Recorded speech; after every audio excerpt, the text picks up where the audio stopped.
I am the weakest link. Goodbye.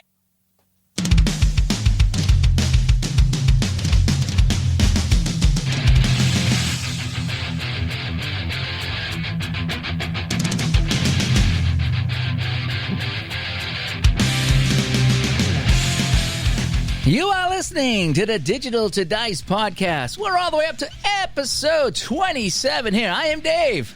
I'm Ron. And we have a special guest today in the third chair. It's no stranger to the SportsM community and a veteran on YouTube, Al, RedSox fan.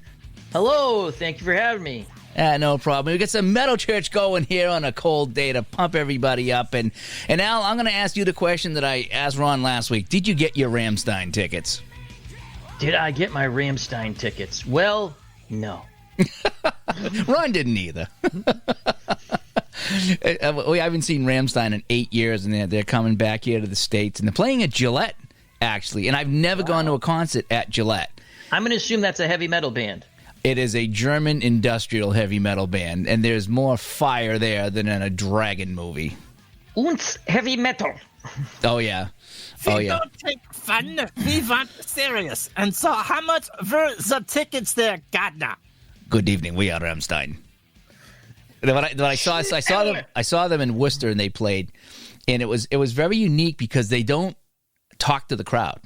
It was almost like watching a Vegas show. They went up, they all stood in front, they took their place, they played, they did the show, they did all kinds. Actually, when they started off, they marched down through the crowd from like the loge, and they walked along the floor and up on the stage. I've never seen a band enter that way.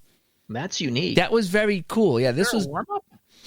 No, it was just them that night. There was no other band. And all of a sudden, the lights went out and the spotlight came, and I looked to my left, because I was like kind of center stage, like way in the back.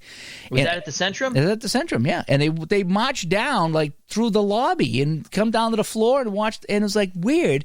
And they did their entire show, and then when they were done, everything, the only thing he said when they were done, he goes, "Thank you very much, we are Rammstein." And that was the only time he addressed the crowd. It was like so cool. There was not like, "Hey, everybody put your hands in the air," or sing it. Nothing. They just went out and they played the stuff, and it was a very unique show. So they're back. So we will be realize it'd be big enough to be put in a 60,000 seat arena. Do you think they could, again, not knowing? Do I think they'll sell that? I don't know if they will sell that out, but I will think they will come pretty close. Wow. Although 8 years ago, the Centrum wasn't sold out. That was the thing, that the Centrum wasn't sold out. Now that I think about it. 12,000 at the Centrum? Centrum holds, I know for boxing, when Hagler fought there, it was like 12 to 13. I think it's 12 for a hockey game. So if you throw a few hundred seats on the floor. So maybe it's about 13,000 for boxing, because Hagler defended against Tony Simpson at the Worcester Centrum.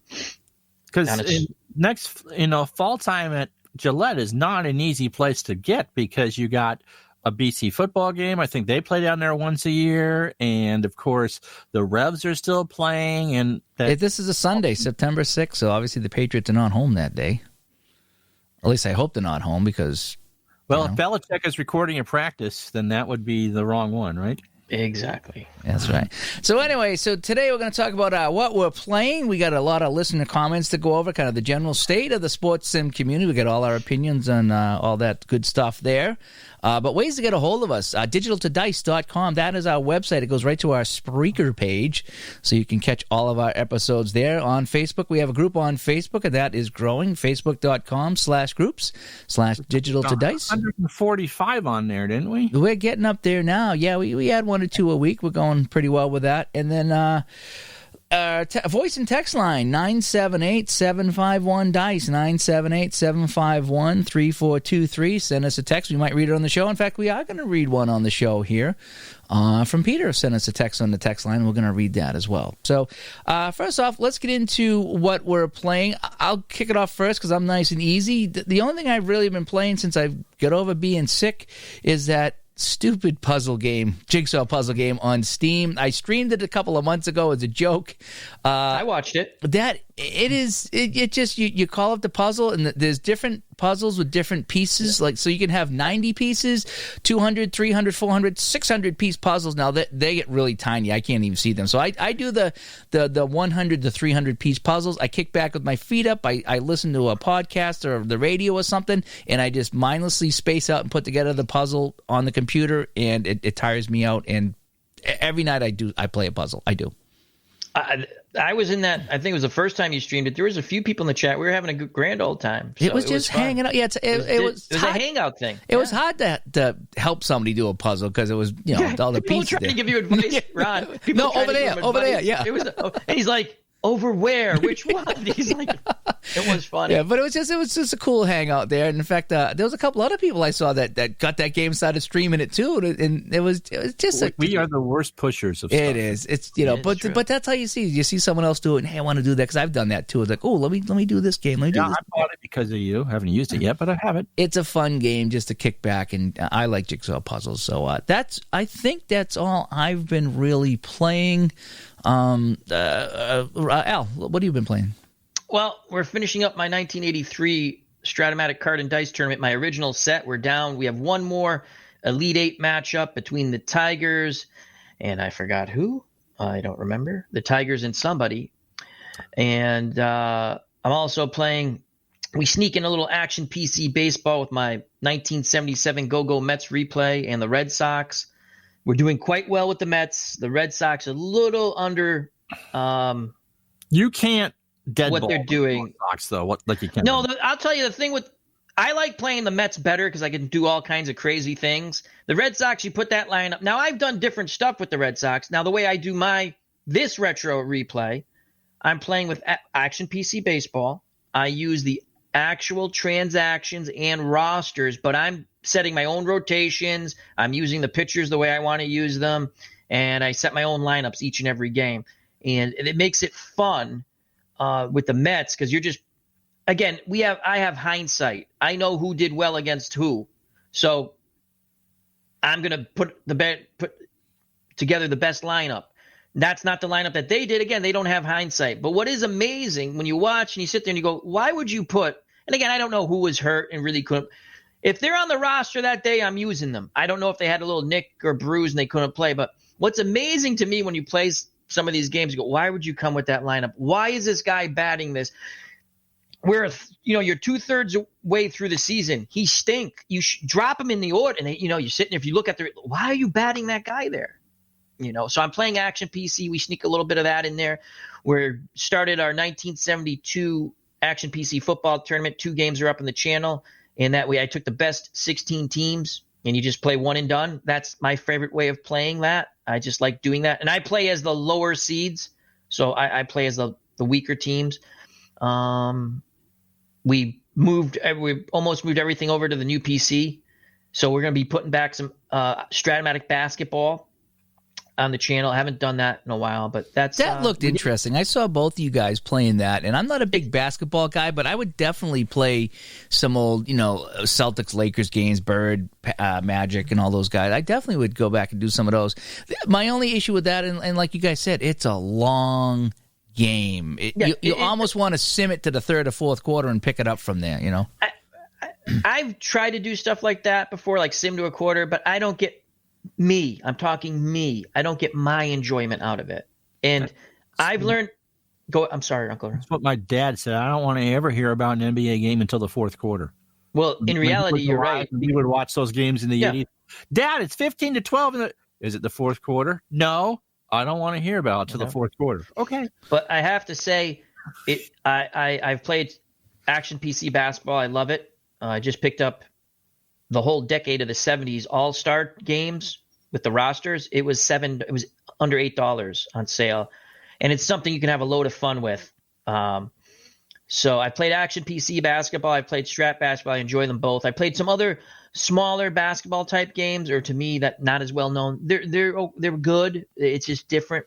The two I enjoy the most is Strat. Strat, you can really understand it. The card pops up. The one thing I don't know.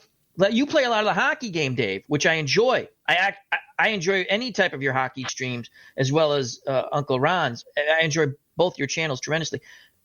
the thing with Strat, unlike the baseball game, you can't roll your dice in basketball or hockey, and it would be nice just to roll the dice on that one card. That is it a goal? Are we going off the goalie rating? That would be so intense because it's fun. And again, is the animation there? No, but you're using. I enjoy the games. Football, you can roll your own dice. I tried it, but because I'm not as astute with the football game, I'm like, did I punch in the right number? Because there's like a multiples of dice. But yeah, the hockey and the for as much as I bash Strat at times, I do enjoy their games. So I like that hockey game, but I go into it treating it like a cards and dice game. I don't treat it. I treat it very differently than Action PC Hockey. Action PC Hockey, I jazz it up. I have all the logos, the stadiums. I have the pronunciations for the players. I treat it like the hockey broadcast. I saw when you did that. I saw when you changed the pronunciations. That was such a fun video. You're playing the game. Go, yeah, no, that's not the way to pronounce that. And I just for my 1983, my last ticket to be punched for the Final Four, it's the Atlanta Braves against the Detroit Tigers. They're driving me nuts. I had to go pick it up and see who they were. And Andy Griffith will be on after Clydell Washington hits into the 6-4-3. Ground ball to short, over to second for one, and Mayberry's next. Thank you for joining us. You did that quite well, Uncle Ron. Not too bad. I have to tell you something. I just want to thank Dave Gardner and Ron Juckett for doing Digital to Dice. This is one of the most wonderful podcasts, and then you can watch it later on YouTube. You can put comments on here. They will read your comments, and they just touch a lot of things that I think people in our community, that's a sports sim community, whether you're streaming or you watch other people stream or whether you're just playing and you find this later or you're on those forums, this really helps, in my opinion, grow the hobby that we love, Digital to Dice. If you're new to this podcast on Spreaker, is it called? Yes. Yeah. Oh my God, I said it right. iTunes and Spotify too. iTunes and Spotify. If you see it on YouTube, please subscribe to it on all those medias. You want the ad that for best podcast for your sports simulations and replay needs? Find us today on iTunes, Spreaker, Spotify, and wherever else fine podcasts are listed. They have brought developers of games, whether quick play, onto their channel. And if you're a game company, you should come on here. Someone should come on here and talk to these two fine gentlemen. And if you don't, shame on you, because they're promoting your games. So I just like to say hats off, as I like to call them, Uncle Dave and Uncle Ron. That is a sign of respect and affection. Thank you so much. We enjoy doing the show. We really do. And it's fun talking to people. We've had a lot of guests on in different, like I say, developers and regular people in the whole bit, and people that have run different things. Dave Little was on, and Greg Wessel. Yeah, Dave Little was great. Yeah, and we enjoyed it. And that was the idea when we started this. We said, look, we're going to talk about some things, but we also want to get other people on, and we don't want to make it about us. We want to make it about the community, about the hobby, and just give people a place to talk about things. And there's some things you like, some things you don't, some things we can do better, but some things whatever. And that was the whole design behind this, and we've kind of stuck to that, and that's been the goal of this. So do you want to know, Al, how Dave almost fired me this week? Dave almost fired me this week. Was it due to HR? Oh, wait, that's a different show. That's actually, there's a friend of mine whose wife actually does HR. I feel bad for him. And no, they're great. They're both great. Kidding. And she's actually starting up a video channel of how to handle HR issues. And I'll look it up to see, and I'll give her a formal plug. I mean, she's fantastic. Awesome. So how did Uncle Dave almost fire Uncle Ron? Well, we do 3 baseball games a week. Oh, boy. Dave has now said that my channel is the Retro Baseball Network. Never mind the fact that, I've done 9 different sports on the channel in the last 12 months. I think I know where this is going. Does it have to do something with a puck and ice? Yes. Okay. Yeah. Okay. Yeah. And so the game Thursday, the live one on Twitch, featured some god-awful team from New York City and the Minnesota Twins. And it was a great game. It's the first doing the 78 baseball replay. We've done 12 games, and it's the first extra inning one. And those are always fun. Yeah. And so we get to the top of the 12th, and there's 2 out, and some Punch and Judy hitter that has a special meaning to those of us who live in New England. popped a home run on the left field line that won the game. And, I always try to call him neutral. I mean, people know I'm not a Yankee fan, but if whoever does well, I do try to call it down the middle. And so I went back and watched that call of Voldemort's home run against the Twins. And I think it's like, no, he's not. Yep, that's gone. Bucky Dennis homered. The Yankees are up 7-6. And so because whether Dave likes it or not, the podcast is the sponsor of the Player of the Game. And when you hit the game-winning home run, you could have gave it to the pitcher who served it up. It was Gary Thayer, I think it was. Not even a household name in his own house. In his own house, yeah. Right. The worst in-game picture I think I've ever seen. It's like someone took him from Madame Tussauds after he'd half melted and took his picture. Anyway, and so, yes, Dave threatens, he corners me aside on your Google Hangout. You what? It's him. That's it. Never again. Yeah, you got to be careful. You got to be careful, Jucket. Do you know how hard that was to have Bucky Dent as a player of the game? I had a football game today, by the way. I won't give the results away, but one poor city remains one poor city. But it was a very good football game. It was a very good football game. If you watch it either on Twitch or when it uploads in that was playoffs on YouTube. Yes, playoffs. 24-hour delay, Al, on YouTube. Watch 20. And can I say the teams at least? Or? Sure. It's the AFC divisional playoff game. Remember, I did a regular season replay, yep. So teams in my playoffs aren't the same as they are in real life. Because it's a retro replay, sort of open world. And so it's Seattle and Cleveland. Fabulous game. Fabulous game. Someone decided they wanted to go shopping instead of watch it, but that's okay. And so that's pretty much what I've been doing. But the baseball's been fun. It really has. I've really enjoyed that. And the people voted for that. So again, if you're new to this broadcast, you've never seen Dave Gardner or you're listening to this, I apologize, or Ron Juckett, Retro Sports Network. Ron put out a vote on what season in 1978 a course was chosen so I could relive the horror of my youth all over again. Yeah, you're not the only one there, Buckwheat. Yeah. And Dave will remind us. Why do you do this to me, Uncle Ron? And to me and Dave. I know you're do it to you. Can you at least cheat to make sure the Red Sox win? No. Oh my God. You know what, Dave? I'm with you. It is, I'm unsubbing from his channel as we speak. So anyway, all right. So why don't we move into some listener comments and some general talk on sports sim and gaming community? And Ron, I suppose you have one all lined up. So just actually, I don't, but play the music. All right, see what comes to mind. Here we go. You got to do it, Ron. I'm on. I've been waiting for it. You got it. Come on, Aunt Becky. I don't want pineapple on pizza. Get them both in one felt swoop, right? Oh, speaking about that, we really need to, Al, me and you really need to help out Ron. And listeners, we need to help out Ron when he places his order at Buffalo Wild Wings. He's having a real hard time placing orders at Buffalo Wild Wings. He said he was going to order a pizza and it was going to cost $55 to get a pizza with pineapple on it. You said $55 for a pizza delivery with pineapple and $65 without pineapple. Coming from Hawaii? I have no idea, but he was. If you ever talked to the problem is we're doing this on a Sunday, and you don't want to talk to Ron on a Sunday. Ron is a nasty, nasty guy on Sunday. He's got if you have a case of the Mondays, he's got a case of the Sundays. Okay, so every got the case of the Sundays. Because I'll be chatting with him in the morning, and the wife will be in the room, and we'll hang out. She's like, "Why is he such a jerk on Sundays?" I'm like, it's a Sunday thing. He's just got an attitude, right? So anyway, this morning we're talking, and he went off for about, I want to say, like an hour and 25 minutes on how he was going to order pizza, but it was $65, and then he was going to order this, and he didn't want that, and then so they settled on Buffalo Wild Wings, and so they ordered like 14 wings they were going to split, and I don't know how much it was, but they found a coupon online and found a way to not tip the driver and all this stuff there to save some money, right?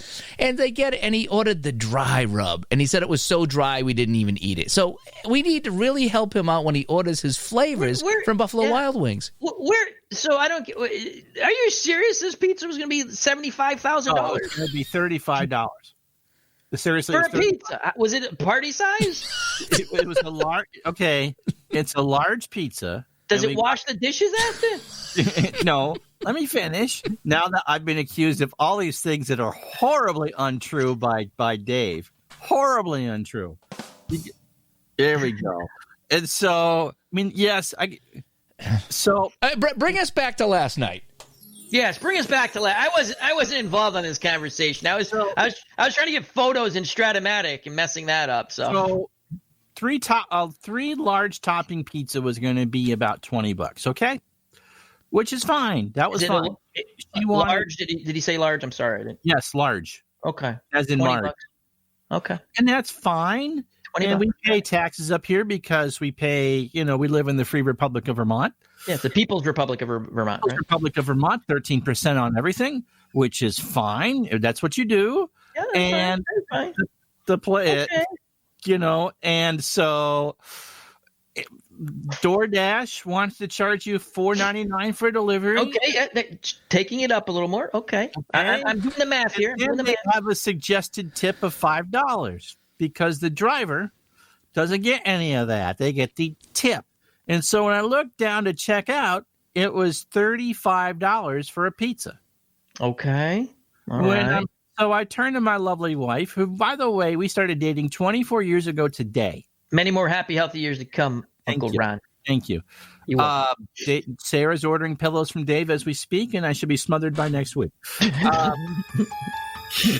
What happened to Uncle Ron, Uncle Dave? My Auntie Sarah got a hold of Uncle Ron. And then she wanted McDonald's. So we took the pizza out of the cart and we priced McDonald's, and that was going to be $30 for McDonald's. Wait a second. I know this is. Wait. How much is a Happy Meal up there? Jesus Christ. How much do they tax in the People's Republic of Vermont, the Happy Meal? Feel the burn. $11 for a quarter pounder meal. So if we did quarter pounder fries and a soda, wow, it was $11. Come back to America, Ron. Come back to America. I miss Massachusetts. That's not as that bad as that. So I said, fine, we'll do Buffalo Wild Wings because wings are easy, and she wasn't feeling well, and so we put just fine. Just put the wings. We got carrots and celery. She does the carrots. I did the celery. Did not get enough blue cheese, which is why do they always do that too?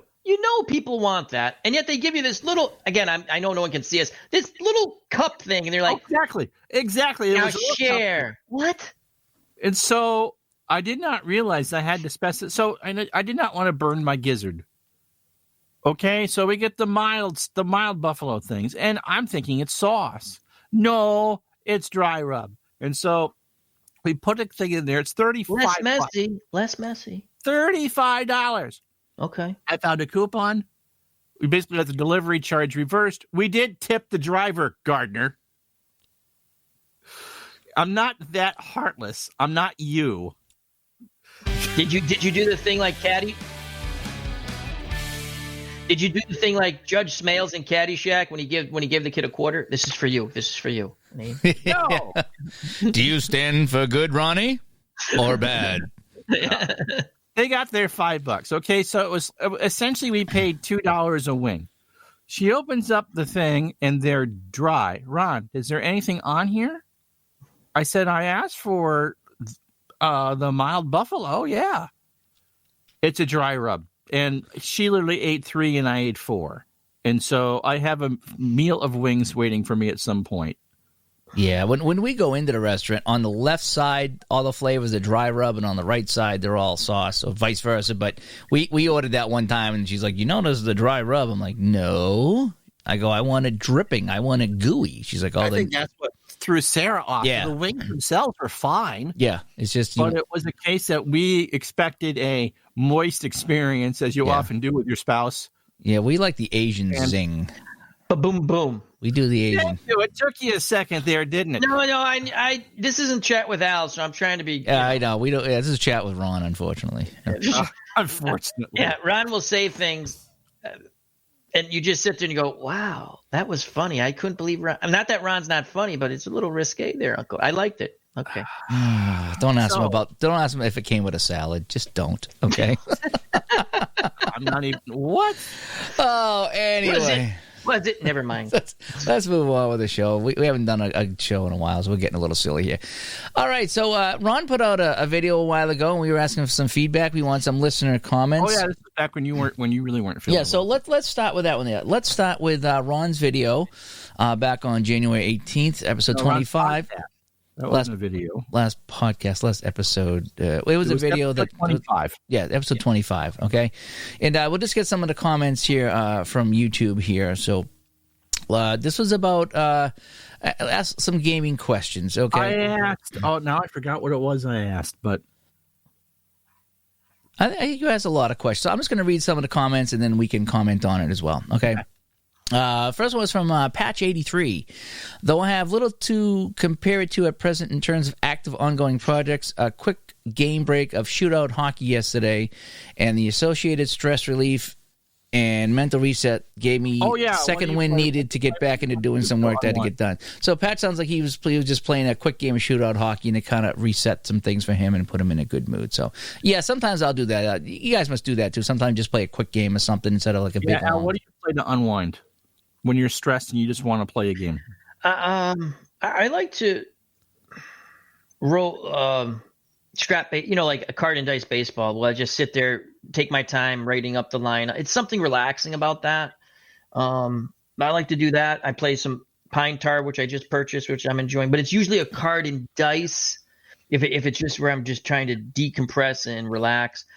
Not that I don't like the video sports sims, which I love. I play that most, but I find that relaxing. I'll also play a little Glory Days boxing, which I really enjoy.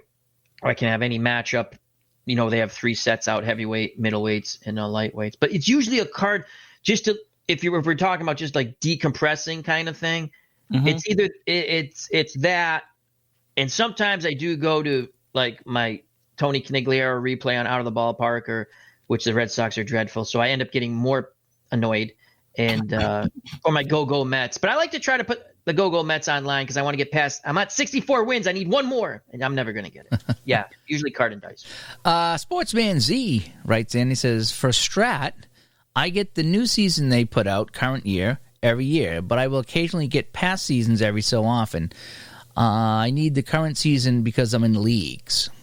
Yeah, I think he's talking about the PC too. I think it's because I would assume an online league. I had an invite and I couldn't do it because I really can't do the cards and dice of actually playing cards and dice baseball through Skype. Yeah, you told me that in one of our little discussions on the Google chat back and forth. Right. So maybe it is. I shouldn't. But you're maybe right. It is card and dice. Maybe it is card and dice. I guess the second question was, Al, do you tend to play more modern seasons or older seasons? I like the older seasons, but I don't really play. Like, I might not play the same teams from the same season. I might take I am a big fan of Sandy Koufax, so I basically grab the Sandy Koufax a lot, 1966, and I just throw them up against modern teams like the 2018 teams, or sometimes I have the gem sets, which I really enjoy. So I like to just grab 2 teams that we'll say tickle my fancy and just play it out. I used to be a big fan of the past only, the 70s, 80s season, and that was my go-to.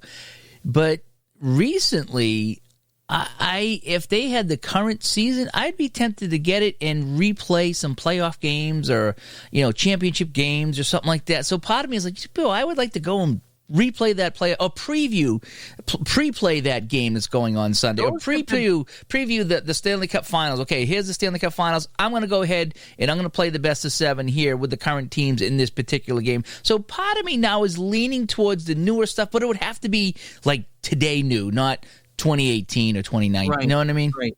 I gotta tell you, I got more enjoyment out of the Super Bowl watching that game last week. There was a game last week? Yes. Patriots weren't in it. That's right. There was football outside the football. Okay, we're not going there. Maybe it was the Pro Bowl. I get angry, Al. I think it was a Pro Bowl. cranky Oscar. I'm surprised he hasn't called me an Oscar yet. But in all seriousness, I got more enjoyment out of watching that football game last Sunday because I had done the pre-play. And so I knew what those teams are capable of doing. And so I honestly, although my result was not Kansas City, San Francisco blew them out.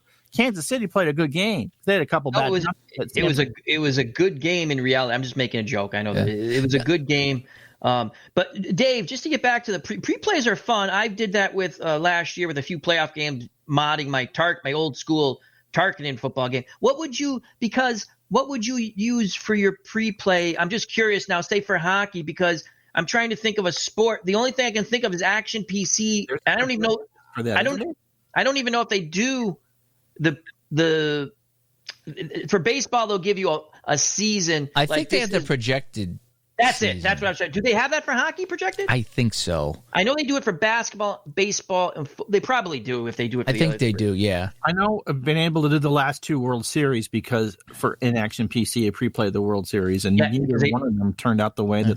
The one thing Ron brought up, and we had a discussion, I don't know if it was on the show last week or just offline, about, when he said that the one thing that he didn't care for when he did the pre-play was that he was limited to how many runs that Mahomes could do. Oh, yeah, you could not play Mahomes right. And so my question to him was, okay, so you got these two teams that played in the Super Bowl last weekend, and you're going to do a pre-play, and like I said, you know all the players, you know this, you know that, so it's all fresh in your head. So if we were to go replay that today, if all of us went and picked a game and played it out, it's all fresh in our head, right? Whereas if you went back and played a Super Bowl from the 70s or the 80s, it's not fresh in your head anymore. So could you enjoy that more because you probably forgot a lot about what happened in that game? So you could play the game and not be like, wow, Franco Harris only got 20 carries and he really got I wouldn't remember any of that. Whereas this year's Super Bowl, I would remember. Here's the thing with that, whether you'd have – for me, I can answer this question. Ron knows this. I played the 1963 AFL championship game over and over to try to get the Patriots to win. I never win. I've played it on 3 different Action PC. I've played it on Strat, and I played it on 2nd and 10. I lose every time, and I've played it over. 2nd and 10, though, you probably would give you the best chance, wouldn't it? Yeah. The thing with playing an older, I like playing the older seasons because it's nostalgic to me. But I do like to also say, it was fun yesterday. I played Strat, the new Strat. Again, it's last year. It's not brand new. So it's a 2019 season. It was fun to do. You know what's amazing? I played the opening day for the Mets and the Nationals because it's DeGrom versus Scherzer, this epic pitching matchup. And I didn't manage either team. I just called the game. I had enjoyment. DeGrom's out by the 5th inning, right? And Scherzer's gone by the 6th, because they pinch. I'm sitting there going, and I made the comment, it's just the way baseball's played now. I would never take DeGrom out of a game, When I did the Action PC unboxing, we did the Yankees and the Nationals. Yep. And because you would talk to me offline that day about what you thought were new graphics, which you were right about. And there was 27 strikeouts in the game. And so all it was strikeout, strikeout, strikeout. And as you said, I think whoever pitched for the Yankees was gone by the 5th.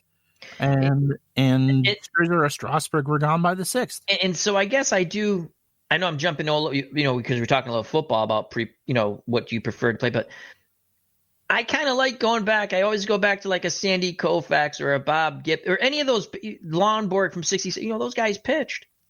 And it's fun to see if they could, you just keep them in there. But the game's different. You're going to use 3, 4 pitchers, 5 pitchers sometimes. I think getting back to your point, Dave, is that we talked about this in one of our very early shows, the perception versus the reality. And when we know, I went back after that conversation that we had, and I think it was actually on the last show that we actually talked about it on air. I went back and looked. Because it was a football show, so we didn't actually do it as a Canon digital to dice. We did it as a video. and looked, and Mahomes had 43 carries in the regular season. But when you looked at those 3 playoff games, he had 21 carries in those 3 games, or 22 carries. And so he ran a lot more. And so, no. It wasn't encompassed because exactly. Yeah, they were taking the stats for the season and saying this is what he did. That's how you have to do it. Yep. And so it would have been an action PC. I think that result is different. I can get him to scramble and run. As opposed to the status. Yes, you can call that as many times as you want, and with bootlegs or you can, because I can cut off the fatigue. Because when I do a football game in action PC, I shut off the fatigue for the players. To me, it seems artificial that a receiver can only have 3 catches before he starts to really tire out. And again, I think that goes off. They're taking the stats of the receptions per game, saying this is how much. Again, I agree with you there. I agree. That's the hardest thing when I mod my Fran Tarkenton game. I'm sitting there going, well, when you divide it out by the games, this receiver has 4 catches. I bump it up a bit. I give him a couple more catches because I try to. If you're playing solo, you don't want to just keep throwing the ball to the same guy over and over again. You try to, to me, that's even though you have to double that receiver and eventually you just can't throw long anymore and you don't see a lot of bombs in modern NFL anyway. But if I was to do that as a card and dice game, I would ignore those penalties on a player because look, once you get into the third quarter, your objective is to win the game. Yeah, and they're going to use by any means player, but you're trying to win the game. Any means necessary. There's no tomorrow in a play. And I think another thing we could do, probably a topic for another day, is when you play the old games, and Ron always talks about football being, 3 runs in a cloud of dust or 3 yards in a cloud of dust. It's very different than modern football. So a lot of times we go back and, I'll be playing a game from the 70s or whatever, and I'm trying to play it like modern football, and I'm not in that mindset. You certainly cannot. And like even now, you were talking about taking the pitchers out, early or leaving them in late. I mean, I imagine that the pulling pitchers in the 70s is different than pulling pitchers in 2019 and 2020. So absolutely. So it's played a little bit different. But I think we can talk about that at length later. But let me get on to more comments. A friend of the show, Dave Little. Okay, he writes in, my wrestling fed runs year-round, and my basketball league commission duties also take a lot of time from October to May.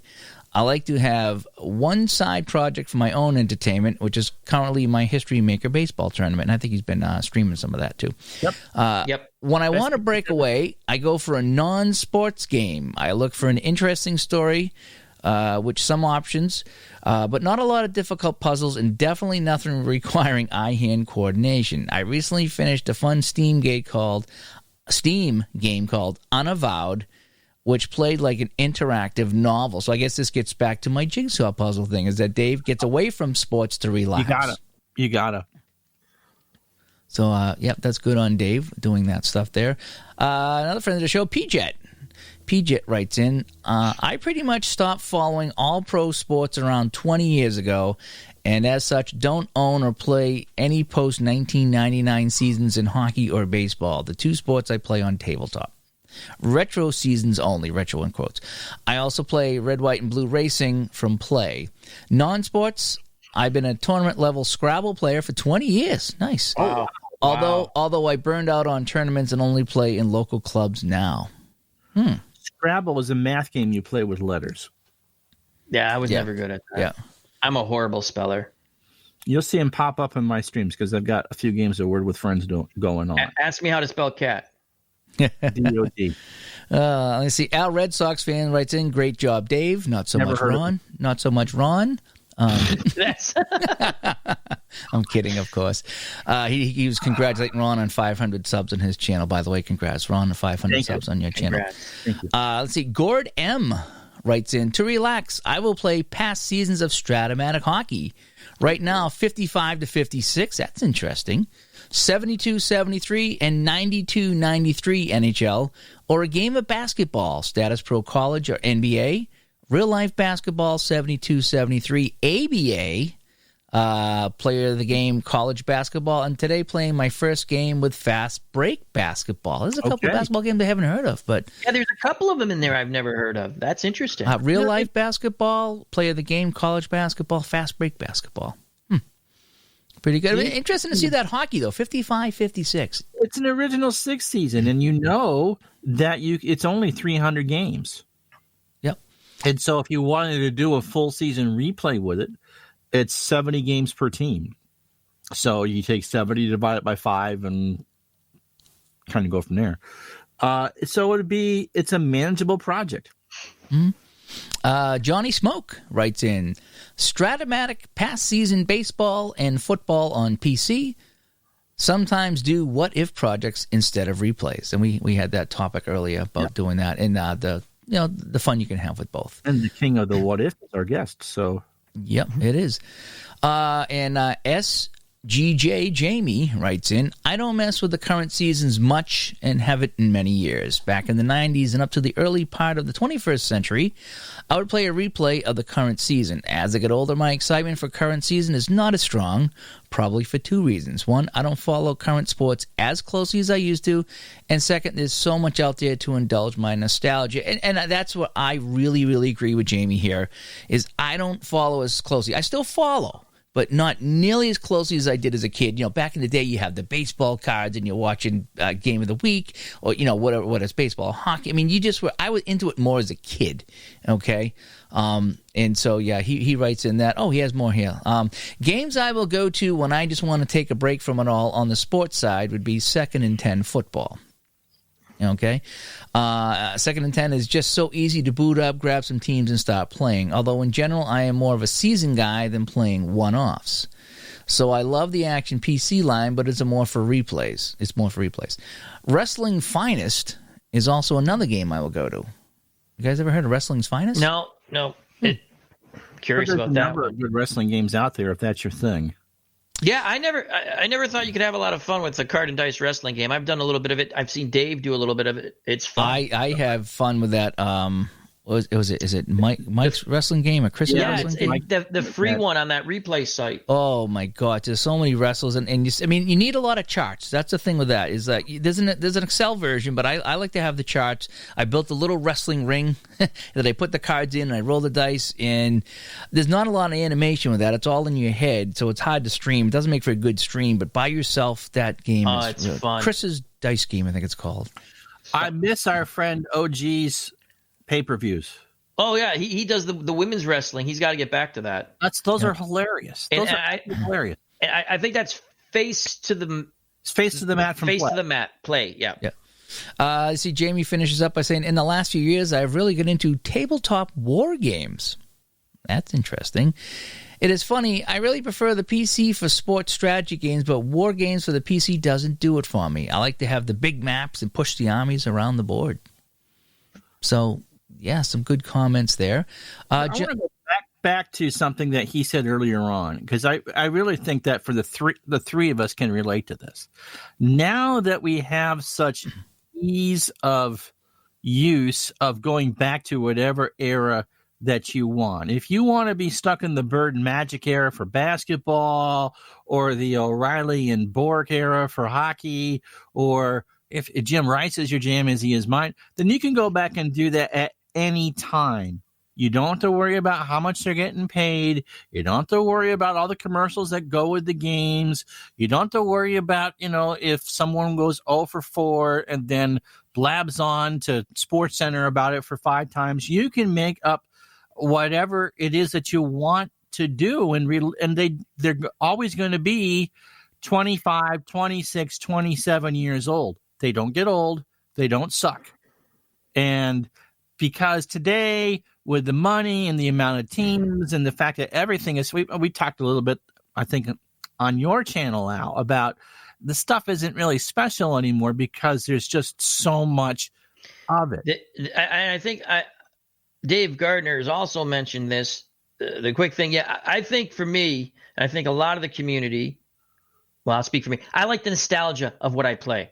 It makes me, that's why I play it, and the what if factors for other things. But Dave Gardner brought this up when he was doing, like, every once in a while, I do a game of the week, and how special game of the week was on NBC. Now, they had another version of something like a game of the week every once in a while. I want to say it was CBS. And you had the Monday Night Baseball game on ABC, another special thing, because you got to see, now it was regional coverage, but if the Red Sox weren't playing or something, you get to see different teams, and it made it special. I like that there's all different teams, and I agree with Dave and Ron. I follow it, not like I used to, and a lot of it has to do, you grow up a bit, and I'm not going to say you get jaded by things. That's not the way to put it, but there was something special about the game of the week. You look forward to the game of the week. Oh, my God, we get to watch the Phillies play. You looked at it from the eyes of a kid rather than the eyes of an adult. And I think I can relive a little bit of that with what I do with the sports sim. I can go back and say, God, I just want to play. Even if I never saw them play except for highlights, like old school. I didn't see Ted Williams play. But I can go back. It's fascinating to me, Ted Williams. But, in a weird way, people have missed out from generations now. I mean, from where we were from. Because I watch on YouTube This Week in Baseball. It was just one of the fun things to watch. Because that was the highlight show for baseball. There was no Sports Center or Fox Sports or ABC Channel 93,000 Sports. It was, and when Dave brought back, like, he's going to do a little game of the week thing every once in a while on channel, I was like, that's cool. And he's doing the actual, like, on this day, this is the game of the week. We're going to play it, It was kind of fun. On the flip side, we're 13, 14 years old. Yeah, it's different. And if someone had sat down and said to us, you can watch any hockey game you want, 13-year-old Dave Gardner. Al, Red Sox fan, you can watch any fight you want. Ron, we're going to have baseball for you from noon tonight, and it's going to be in color, and it's going to be live. I would be. My God, yes. I would be very pale because I don't think I would leave the house. Yeah, and so I guess the flip side of that is that. But I guess as we get older, like, no. But we have that now, right? Absolutely. We have that now, the ability to watch what we want. I actually subscribe to a boxing app where I can watch the promoter every fight, the guy, for the certain fighters he have, and I enjoy it. But that being said, I don't want to say it's oversaturation because you should be. I like that I can watch whenever I want to watch something. I can do it, but yes, it has something to do with the age. But it's just something nostalgic about going. The game was Joe Garagiola. Yeah. And, who was the other guy? Tony Kubek. And you heard those voices, and you're like, this is a game of the week. And Dave put it so beautifully when he said, these were teams you normally didn't see. Yep, I really liked it. And just to add on that before we get to the next comment, I remember as a kid getting on the school bus, as a kid, going, boy, I wish like I could have a little TV here and watch the highlights from last night's game. That's funny. I remember on the bus as a kid back in the 70s going, man, I had to go to bed. Parents put me to bed. I didn't see who won the game. The score on the news said Bruins won 4-2 or whatever. Boy, it'd be great if I could sit here on the way to school and watch highlights. Now you can. And you can watch it in bed. You don't even have to wait for the morning highlights, And here's the other thing, one last thing on that. And there was one highlight show on a Sunday night. It was Michael Sportsmanship. Yes. Yeah. In the summer, I lived for that, and I'd sit there. It was like, it wasn't even a half hour. It was like 20 minutes, I think, and it just went bing, bing, bing, bing, bing. And it's like that, and he goes, "That's George," and he had he would say his thing at the end, but it was always the same thing at the end. I was like, "Wow, imagine if there was a station that's all they did." Yeah. And here we are now. There's a 10, 20 stations there. Yeah. All right. So in the last episode, Ron talked and I talked about jazzing up your game. We got a few comments on that. So the first one comes through our text line, 978-751-DICE. It was from Pete, and I guess it was Pete that suggested it because he says, "Hi, guys. I really enjoyed the latest podcast on the topic that I submitted." So I think he was the one that suggested. Cool. This. Yeah, so. Hats off to Pete. Yep. Nice job, fun stuff. Nice to know others enjoy making mods to their games as much as I do. As more topic ideas come to me, I'll send them along. Thank you for these shows, Pete. Yes, Pete. Thank you so much, and that's what it is. Because it's not about us. It's not about us. It's about us and the community talking about the community. So if you have an idea for a show, send it along, and we'll see what we can do with that. So absolutely, thank you so much. But on Jazzing Up, PJ chimed in again. He's got some good ones here. Let me see. Before I knew there were any other hockey games, I spent an ungodly amount of time jazzing up PDF teams that came with Strat's retro seasons. You only get 6 printed teams and the rest are on PDF. I changed the player names and team names and to team colors the best I could, because you couldn't make a highlight color behind the letters and the bolded gold readings, changing the fonts and all the readings. He goes, I was nuts doing all that. It didn't make me more excited to play. It just made me more ticked off at Strat for not offering the full season printed. And I get that. That is funny. But when you do have the PDF, you do have and I've done that. I've changed some colors from black to red to black for the different teams. I think for some of the Olympic teams, really. You've done. It was a football quick play game or a quicker play game, and you put it on a spreadsheet. And I was like, because I've been sitting there going, how would you do that? And I sat there and went, that is brilliant. We're all on spreadsheets. I think that's how we got the quick play or the. But he took the he added the football field. He added the little ball. Right. He did do that. You remember? That was unbelievable. I was absolutely enthralled by that. That was awesome. Was that the fast action football? I think it was. One of the first ones that you did, and you actually put logos in the fields. Yeah, and you were talking about immersion, and I said he's taking this card and dice, playing it the way he wants to play it. He put it on a spreadsheet. And I sat there and I said, my God, this is brilliant, because the immersion was there and you still had the feel of card and dice. Even if you didn't want to do the ball roller thing, you could still roll your own dice and sit there on your own leisure and go, I'm moving the football. I got the thing set up. It's keeping my it just was awesome. Yeah, that was a fun one to do. I think that was really fun. Yeah, you did those back late August, early September. Yeah, and where Dave was doing a lot of games, and he was that's when you got the quick play games. Yeah, hats off to Dave. He showcased a lot of games. He brought them to the community. So that was a lot of fun. I end up getting a couple of free quick play games, and I enjoyed them. It scratched my. You did the Canadian AFL NFL, right? That's one of my best result videos. That was ever. A good one. What is it? What is that? That is I can't. Remember. It's a Sealock game. Mike Sealock. Yeah. So I was doing some of the Mike Sealock videos. I streamed some of that season, and I think it was Al that you either commented or were in the chat room and were like, I don't know about these quick play games. Yep. I like to do this and I like to do that. And it was a week or two later you were doing you were playing that out and you were having a blast. You're like, I get it now. I get it. This is right, because sometimes you have to do something. And in that game, I looked at a couple other quick play games. I said, this one I understand because I kept watching your videos over, right? And again, it's not that it's hard to understand. It's just something I had to get used to. And I did the 1974 Patriots season. I did it within 3-4 hours. And in our Discord, I would post the results. I said, my God, this could have happened. It didn't, because the Patriots went 7-7. With the rolls. Again, it's something just to sim. It was fun. And what I did was, I didn't do the other teams, but if they played the Patriots and the Patriots beat them and it was an action, I just would adjust the records of the other teams.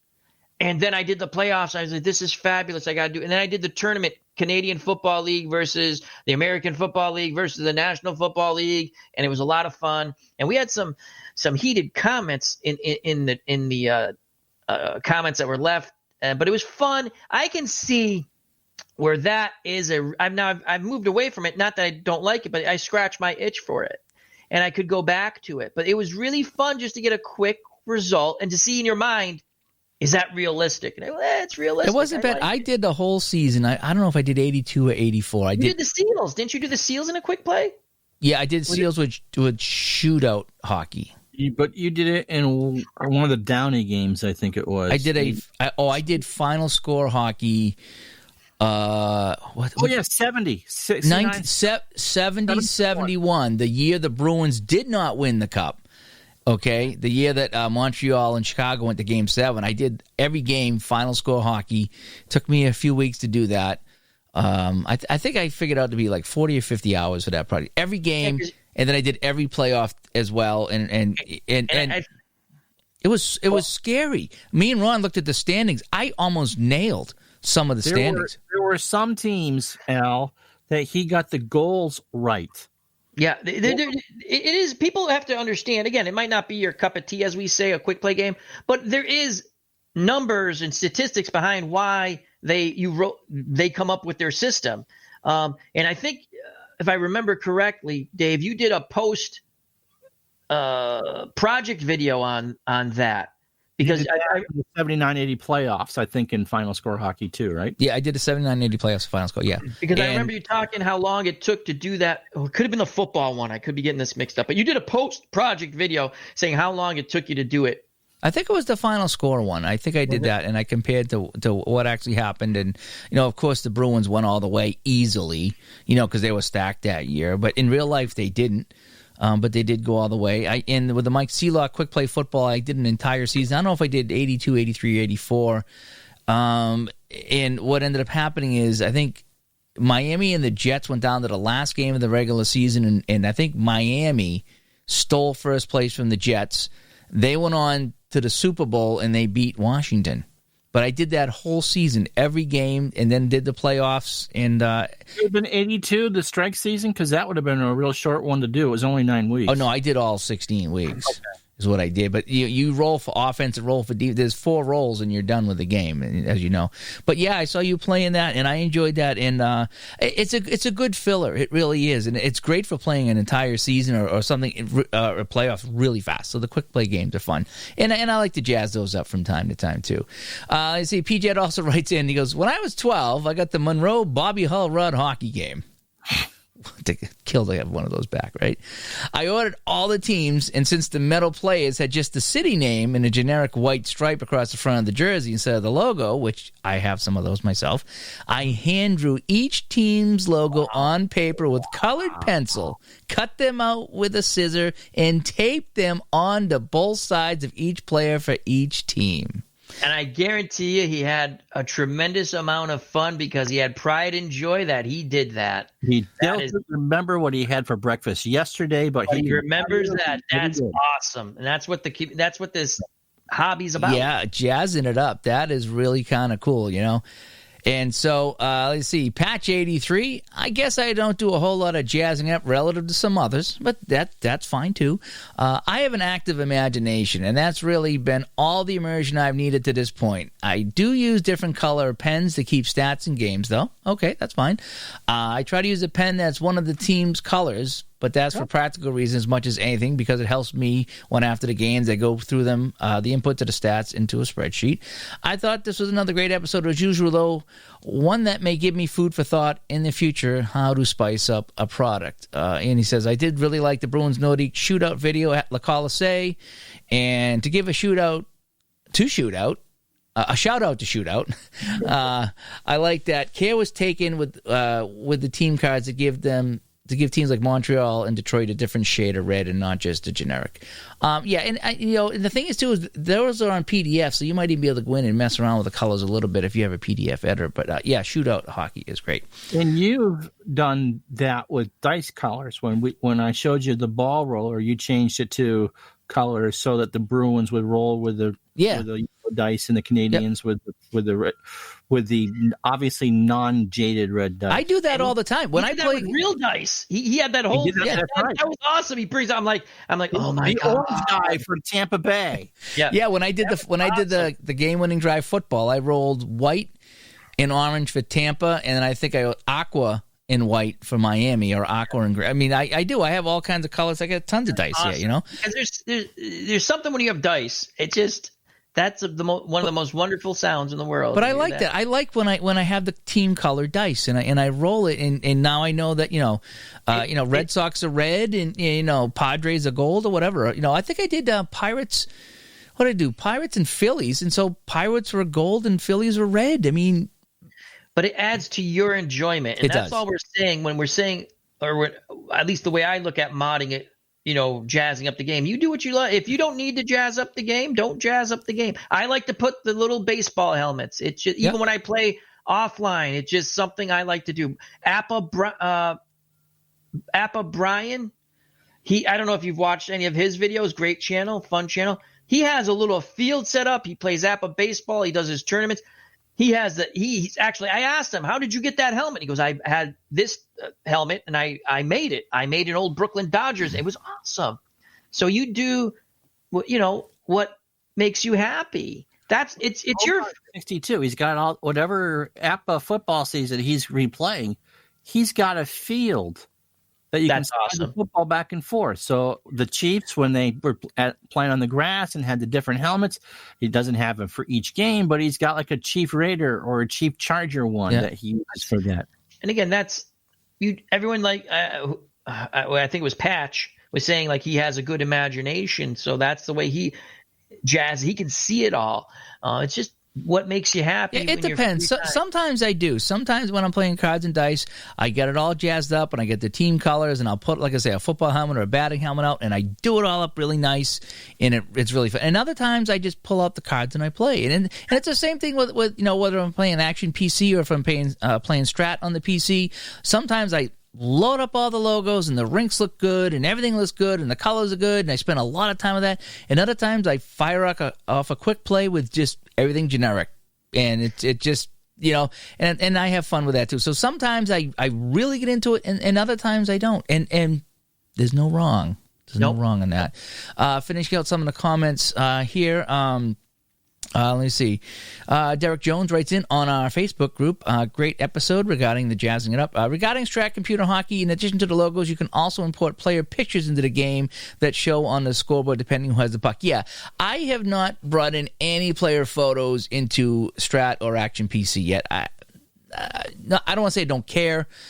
There's a lot more players than there are logos. Let me just say that. So pictures for Action PC are very easy to do, and you get them by the right year, and you get them from the right place. My thing is I seen you guys do that with some of the pictures, right? But you always get one guy, on the Expos in a Reds jersey. Or something like that. Or you get guys that look completely different, and they don't look uniform. They look so scattered. It looks like a yard sale. That's how it says, boy, this looks like a yard sale. So I don't like to bring in the player. And if somebody does, good for you. But for me, I don't really need to see what they look, because everything looks, it's all scattered. It's like, Dave never liked shopping at Ames, did he, Al? I'm sorry? Dave never liked shopping at Ames, did he? No. It was like, come on. It's. It's funny? I found when I did my... If anyone wants a good laugh, just go back and watch one of my hockey videos where I can't pronounce names. I found, because you couldn't find the USSR players, at least I couldn't come across them for a while, and I was playing my USA versus USSR. I found like these Soviet stamps, and they were little hockey players. I'm like, oh, I'm so loading these in for the photos. And and then I did the same thing with the U.S. I actually found a silhouette that looked like it said Team USA kind of thing, and I had more fun doing that. And that was my whole point. We were talking offline. It'd be great if the Action PC games can let you put those in and for the football and watch them move. That's just my opinion. But yeah, it's funny because I do like to watch. I like the photos, but that's for me, for the immersion of it. I don't need it. I have played offline, like you said, Dave, and to Uncle Ron, load it up and play. Just play. I'm playing for myself. Just bare bones, yeah. Yeah. Because a lot of what I do is for streaming purposes. You kind of have to doctor it up. Just aesthetically pleasing. You have to try it. And what's neat about that is whether it's you or Ron or me or Al, or anybody in the community. Or anybody, yeah. What I like is you go to somebody's stream and you're like, holy cow, where did you get that field? Where did you get that court? Where did you get that logo?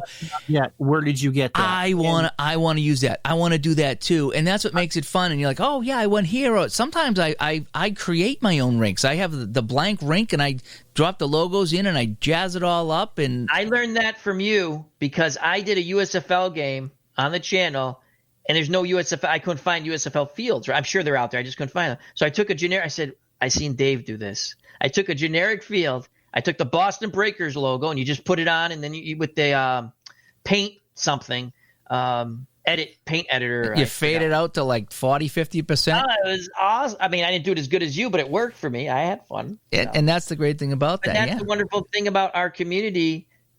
Ron hit it on the head. Where'd you get that? How did you do that?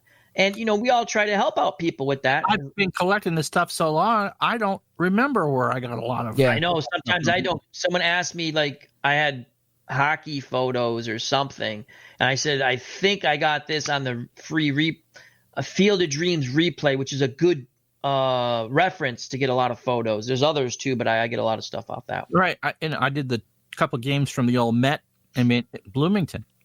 And someone said that field looks different. It was like something I grabbed years ago that the old game High Heat had all these retro ballparks. Wow. And so there's like 50 of them. So there's 5 versions of Fenway. You can get it without lights. You can get it with the city service sign. You can get it with the Citgo sign, all the different versions of Yankee Stadium. And they're just easy to use. And also, here's a good thing if you don't know, for people listening and you like to get a stadium you might want to use as opposed to an actual photo. The out of the ballpark, if you have that, I'm just saying if you have it, and you download the historical ballpark, most of those are. You could take those, copy them, or bring them into your Action PC game. I've been doing that a lot because I just enjoy it more. That's just me. I'm like, whoa, I like this better than the photo, but. Yeah, it all adds to the immersion. And that's why I don't get sometimes when you get some guff about one of the videos that you do. The wrong ballpark. It's just, I'm here to have some fun and hopefully someone learns something from this, or maybe I learned something from you, and it's just, I don't know. I don't get some of that stuff. But anyway, moving on to some of the other comments here. Glenn writes in on the Facebook, I play 2nd and 10 PC football. I create photos, uniforms, helmets, and logos for each season. I have to see the exact look of each team for each year. Yeah, I feel you, Glenn. My Action PC 73 replay season, it is done up to, without the player photos, but everything is done to the nines. And I love it. I do. That's what you like to do. That's God bless you. I used to do that with Madden football. They used to give you the old teams. I would spend hours on making the teams from the 60s. They gave you the rosters. They didn't give you the real names. It was easy enough to figure out. And I would make the helmet's exactly right, meaning that you had the helmet because they gave you a model, but you could put the 1 bar, the 2 bar. It was just, I know exactly what he means. Yeah, and he continues on, I play replay PC baseball and do the same. Players' logos and exact ballparks. I am, and in capital letters, super OCD about it. And nothing wrong with that. That's what if you're going to spend that much time and play the game, do it right. It's prep work. Play it the way you enjoy it, whether it's putting the photos in, making using the ballpark that you want or the field you want. If you want to have the DH in a non-DH league, or you want to take the DH away, or whatever, I'm just talking about base. Just play the game the way that you enjoy it. You spent your money. It's your time. It's your entertainment. Yeah, and it's as fun as you want. And in fact, I took somebody created a bunch of hockey rinks for Action PC Hockey. I actually printed a few out, including the Quebec Colisée. One, right? I printed it out on like a 11 by 14 piece of paper and just put it on the table. And when I played shootout hockey, I put the dice tower at center ice of the Colisée with the teams on each side of that. That's awesome. And whether I streamed it or not, just having the rink there from the Colisée, just like I felt like I was in Quebec. That's awesome. I did with Glory Days Boxing. I found I did something similar to that, Dave. I took Ali versus Foreman from Zaire, the picture where Foreman's on the and I basically, because you get a nice overhead shot of the boxing ring, excuse me, and I print that up. And even if I'm not streaming, I put that down when I play my Glory Days boxing card and dice, and it's an immersion thing. That's funny. It makes you. It's warm and fuzzy. It is. That's a great way to put it. Warm and fuzzy. It brings you back to that time, and I'm the same way with what Glenn said about being OCD, because when I'm playing, whether it's if it's on the computer, the Strat or the Action PC hockey, I want to see the logos on the rink or the football field, because that's when I played it back in the day. I'm playing. What am I playing? 74. I'm playing 74 season in each of those games. And I want to see the Kansas City Scouts logo. I want to see the old LA Kings logo, because that's what was on the rink back when they played. So it brings me back. And if you had the 2020 LA Kings logo at center ice, it just wouldn't feel like it wouldn't even feel like 1974. What gives you that warm and fuzzy feeling, Ron, when it comes to something like we were talking about? Like I said, you started with the Action PC with the right football fields. Yeah. I think just having that there and seeing that right color of AstroTurf. The baseball ones, even if I wasn't streaming, I would make sure that the ballparks were done up with that, the logo. Sometimes uniform, sometimes not. Just to have that there, and that that once that was done, it was done as long as you didn't unzip something over that season file. And so it wasn't a question of, I'm doing all this prep work and I'm only going to spend 20 minutes with it. That's that. And so, yeah, ballparks and pictures and the logos, just to make sure that you feel like you are sitting there in whatever season you're doing. And you go as far as you can, because I know when I was putting away the baseball teams, I got some Strat baseball seasons in, and I was, I had got the manila folders, like Dave was showing, and then I put the logo, I printed logos on the little Avery labels there, color logos with the team name and the year, so I could slap them on the folder and put the cards in, so I knew what was what, so now I could just pull it out and look and see it.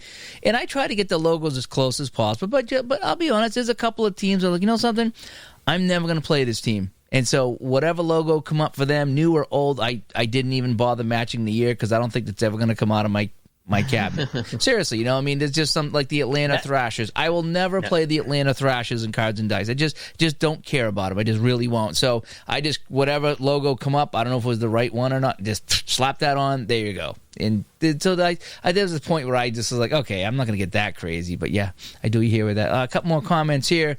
Gideon writes in, hi, Dave and Ron. Regarding jazzing up your game, I couldn't agree more with what you say about immersion. I often use Excel helpers with my card and dice games, and I always import logos and sponsors' names onto the page. For my Retro History Maker golf tournament, I often try to find out what the leaderboard looked like on TV at the time, and then try to recreate that in Excel. Takes a bit of time, but I find it helps with the immersion. Keep up the great work with the podcast, and enjoy Ramstein, Dave. I will. Thank you, Gideon, so much for that comment there. Let's see here. Patch83 writes in again. This one's for Ron. Okay. It's about time. To Ron from Santa. Okay. In Taiwan. I'm going to use my game show voice. In Taiwan, they put pineapple in a lot of desserts, like chocolate desserts, and places you wouldn't expect to find it. It's kind of a substitute for sugar. They also put mango in a lot of things, including rice, which I thought was surprisingly really quite good. It actually is. I've had mango and rice together, and it's you can't see the look on Al's face right now, but it's priceless. It actually does taste good. So he must have been talking about the pineapple on the pizza. Let's see. We'll just wrap up a few comments from the last show. It was actually a Digital to Dice video show we did. We talked about the Super Bowl. Yeah, we talked about the Super Bowl, and we just, we went on for a little bit and got a few comments here. Larry Harris.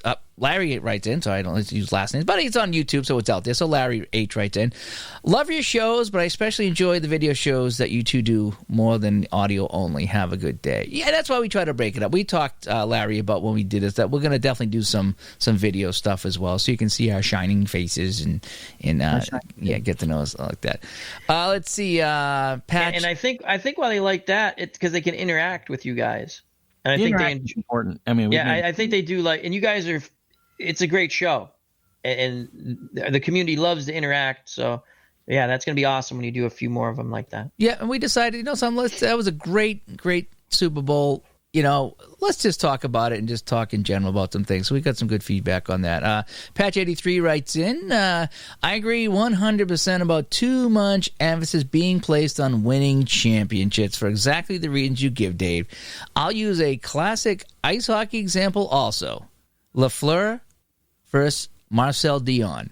And he's right. Swap their teams and see how many cups does Lafleur win with L.A.? I bet not nearly as many as Dion would win with Montreal. Yeah, he's in a better situation. So when you're with a better team, two great players. I'm not the big hockey historian like Uncle Ron and Uncle Dave, but one player on any team can only take it so far. And in a sport like hockey, that's team oriented. Basketball, even with basketball, where one player can dominate a game to a point, you still need the other cogs. You look what happened. Gretzky left Edmonton, and 2 years later they won a cup. Or the next year they won a cup, whenever it was. They won a cup without him, So let's see. Johnny Smoke writes in. He gave a pretty good thing here. We were talking about the Super Bowl. First thing is fix the goal line calls. If the foot touches out of bounds, and that's where the ball is spotted.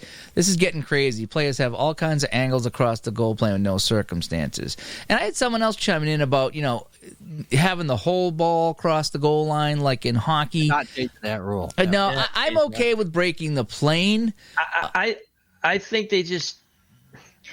Here's my. Go ahead. I'm going to write my point. I'm sorry before I forget. On that particular play, I like everybody watched that, and that was bang bang. His foot hit out of bounds right when that ball broke the plane, and nobody, no matter how many angles, you're not gonna determine that. It was so. It was nothing was clear cut either way. If you are looking at a 1,000 frame per second super slow mo camera to determine that, then there's not convertible evidence either way.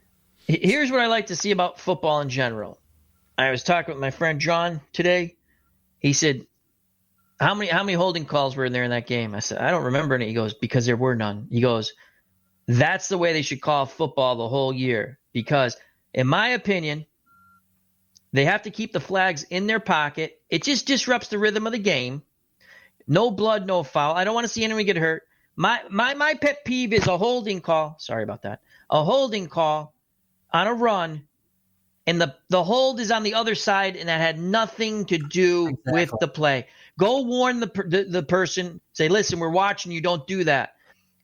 You got to keep the flags in your pocket. The Super Bowl was played with not as many flags. Now, some people said, hey, the teams got away with things, but both teams got away with things. Yeah. As long as it's even, I don't really care. If exactly.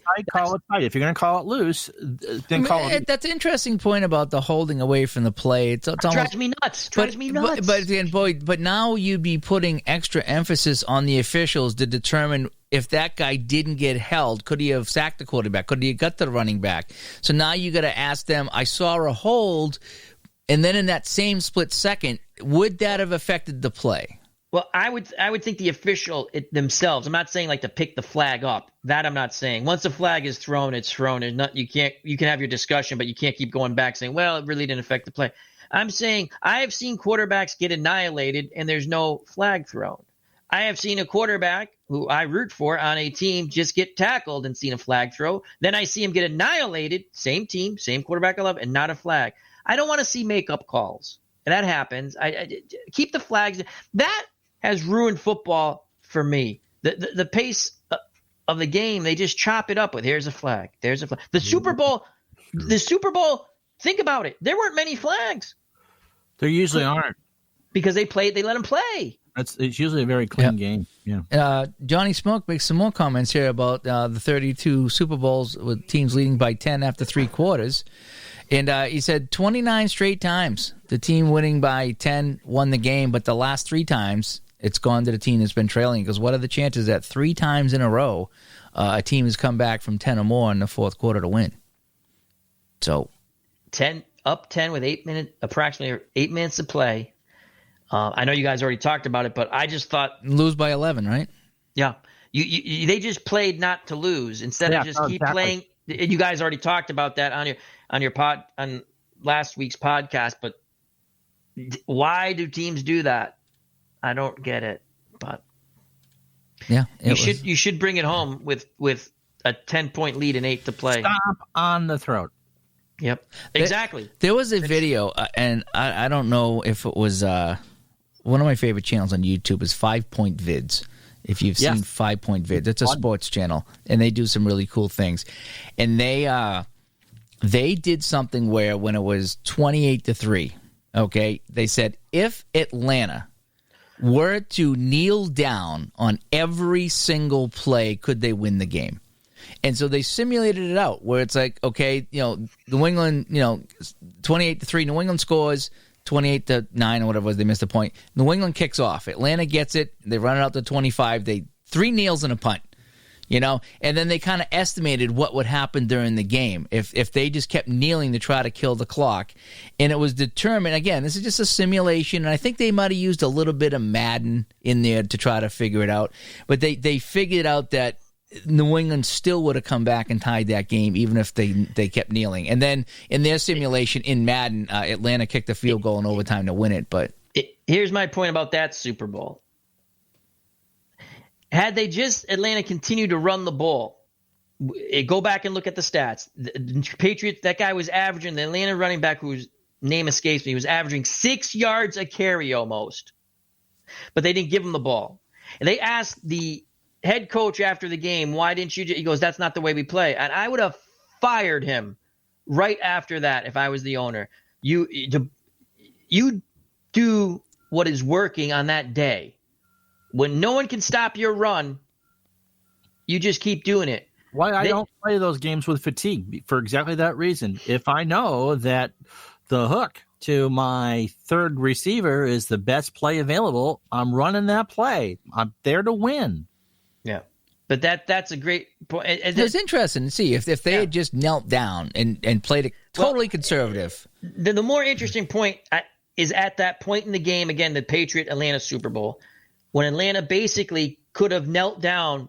I think this is where the idea comes from because everyone talked about it. They could have knelt down 3 times. They had the best field goal without losing. Like, say they just ran a line plunge 3 times without fumbling. Just, you picked up 3 yards. They had a guy who was like 85 or from that distance, like almost 90%, I believe, right? You kick the field goal, you make it a 3-possession game with the amount of time left, unless a biblical miracle happens.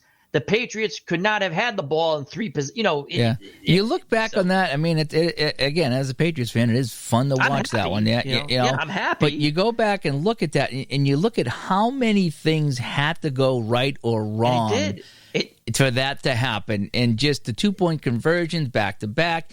That catch by Julio Jones on the sidelines was unbelievable catch. Yep. And you're thinking that's it. They're in field goal range, and then they went backwards. And backwards. I was just going to say that. And they had to punt at least 25 yards. Or everything like that. just went wrong in that Super Bowl, and you could play that Super Bowl 100 times, and you wouldn't. That would never happen again. You would never see Atlanta up by 25 and New England come back. That was just, and that's another good topic for a show is trying to replay the crazy games or the crazy upsets because they don't happen. You won't get that to happen in a replay, or if you do, you'd have to play it 100 times to get something like that. Because you can't. The one thing a sim game, just again my opinion, that you can never judge or get right. And I shouldn't say get right.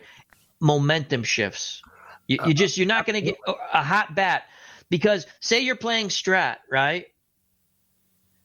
You could Larry Parrish played for the '88 Red Sox. Okay, they picked him up last year. He played baseball, I do believe. The Morgan Magic team.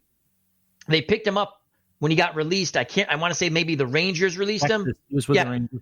He had, I want to say 3 weeks that he was unbelievable hitting the ball for the Red Sox. And that helped the Red Sox go on a run, keep going on their run. If you look at I'm just saying that, if you look at a player, you can't, that doesn't get encapsulated in any type of, and they can't do it. You can't sit there and go, well, in this 3-week time period, he was hot as a pistol.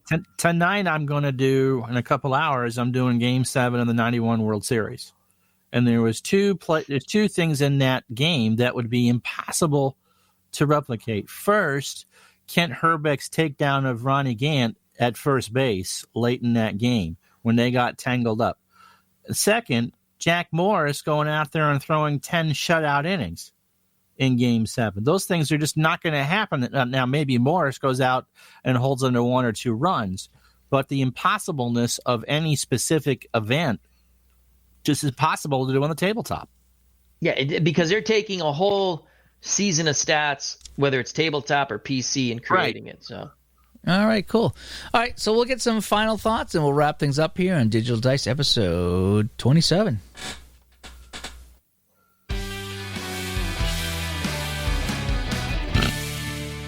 I'll give you one more of those, Ron. Put that away.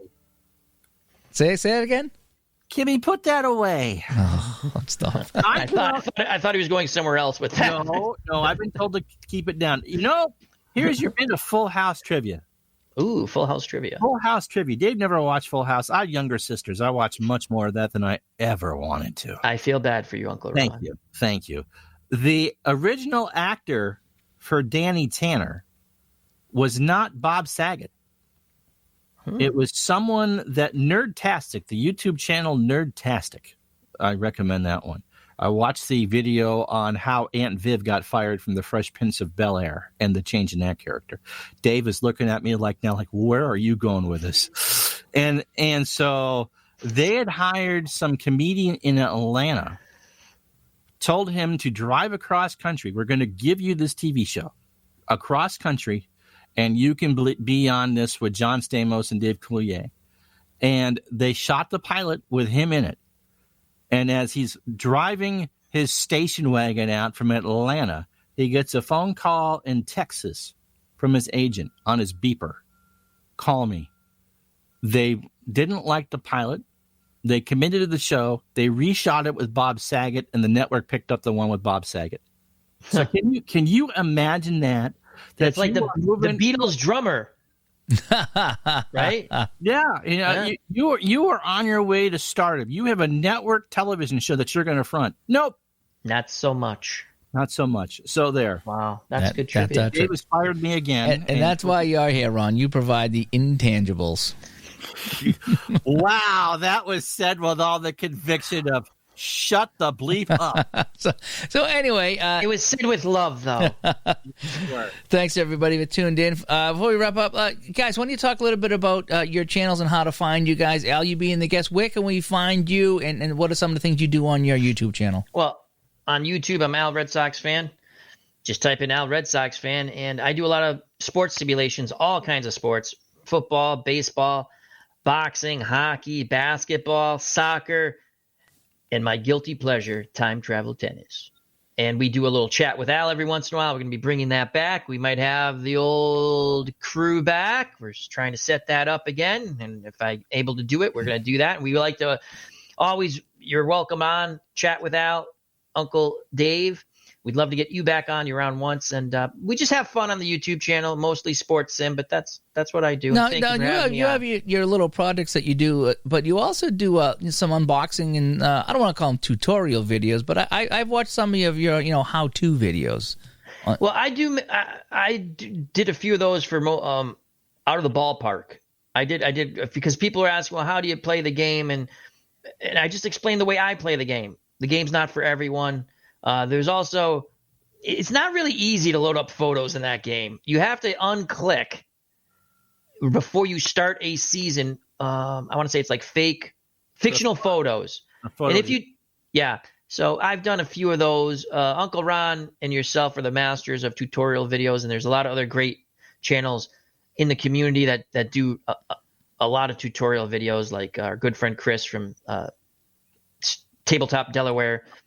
Tabletop. So, but that's what the channel. If you want to come by, I'd like to say first, thank you for everyone who subbed me. We've reached 1,000 subs. I greatly appreciate that. And we hope to grow the channel more in the community. And please check out the other wonderful channels in our community: Retro Sports Network, Uncle Ron Juckin on the podcast, Dave Gardner does a lot. Let's get all of them over 1,000 and more. And there's Dave Little and Sports Time Machine and Appa Bryan. I'm going to miss somebody, but just check out everyone in the community. And thank you very much for having me on, Dave and Ron. No problem, Ron. Want to plug your YouTube channel and your Twitch channel? Yeah. Yeah, Retro Sports. It's not the Retro Baseball Network, as some people say. That's right. But when are we going to have hockey on? For $10, you can pay for any game you'd like. Good answer, Ron. Good answer. I take requests. Now, right now on the schedule is my 1978 Major League Baseball replay. We're doing the middle of our 1986 Pro Football replay tournament or postseason. We do a variety of sports: hockey, basketball, football, baseball being the primary ones, but I've done some boxing and I haven't done soccer yet. And so we stream live on Twitch Tuesdays, Thursdays, and Sundays at noon scheduled. I do an exclusive game for my non-live audience that goes direct to YouTube, and that's actually done real well. And because we know that most of your audience is not live, and other things as required. I did a Kobe Bryant tribute game, which was really fun. Not that it was fun that he died, obviously, but I really enjoyed doing that game. And so different things for different things. And so live on Twitch, twitch.tv/Retro Sports Network, Tuesdays and Thursdays and Sundays, noon Eastern, which is 9 Pacific. And I like how you do the first look videos. You'll pick up a new game on the PC, and we're gonna unbox it, we're gonna install it, and we're gonna play it, and you get right to the point with some of those things, and those are good too. I like those. Yeah, it's fun. So, all right, so that'll do it. Here's the outro music.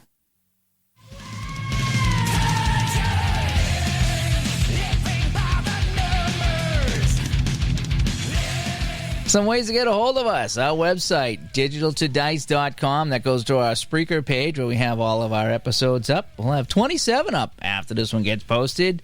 On Facebook, facebook.com/group/digitaltodice. Join us there. Get in the discussion. And our text line. Pete sent us in a text that we read. Maybe we'll read yours. 978-751-DICE. 978-751-3423. Al, Ron, thanks for joining me here on episode 27. Thank you. Talk to everybody later. Bye-bye.